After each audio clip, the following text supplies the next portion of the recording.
الحمد لله رب العالمين الرحمن الرحيم مالك يوم الدين إياك نعبد وإياك نستعين اهدنا الصراط المستقيم صراط الذين أنعمت عليهم غير المغضوب عليهم ولا الضالين.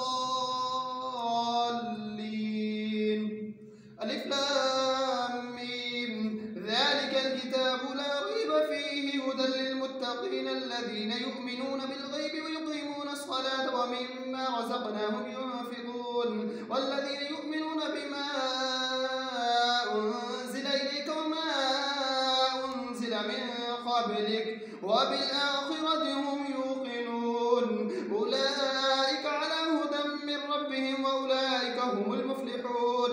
إن الذين كفروا سواء عليهم أأنذرتهم أم لم تنذرهم لا يؤمنون ختم الله على قلوبهم وعلى سمعهم وعلى أبصارهم غشاوة ولهم عذاب عظيم. ومن الناس من يقول آمنا بالله وباليوم الآخر وما هم بمؤمنين يخادعون الله والذين آمنوا وما يخدعون إلا أنفسهم وما يشعرون في قلوبهم مرض فزادهم الله مرضا ولهم عذاب أليم بما كانوا يكذبون. وإذا قيل لهم لا تفسدوا في الأرض قالوا إنما نحن مصلحون ألا إنهم هم المفسدون ولكن لا يشعرون. وإذا قيل لهم آمنوا كما آمن الناس قالوا أنؤمن كما آمن السفهاء ألا إنهم هم السفهاء ولكن لا يعلمون.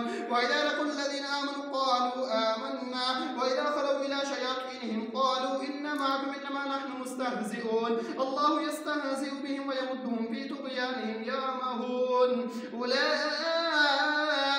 الذين اشتروا الضلالة بالهدى فما ربحت تجارتهم وما كانوا مهتدين مثلهم كمثل الذي استوقد نارا فلما أضاءت ما حوله ذهب الله بنورهم وتركهم في ظلمات لا يبصرون صم بكم عميا فهم لا يرجعون أو كصيب من السماء فيه ظلمات ورعد وبرق يجعلون أصابعهم في آذانهم من الصواعق حذر الموت والله محيط بالكافرين يكاد البرق يخطف أبصارهم كلما أضاء لهم مشوا فيه وإذا أظلم عليهم قاموا ولو شاء الله لذهب بسمعهم وأبصارهم إن الله على كل شيء قدير.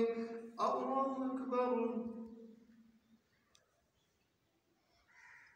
سمع الله لمن حمده.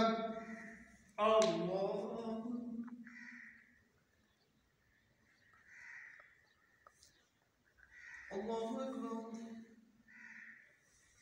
الله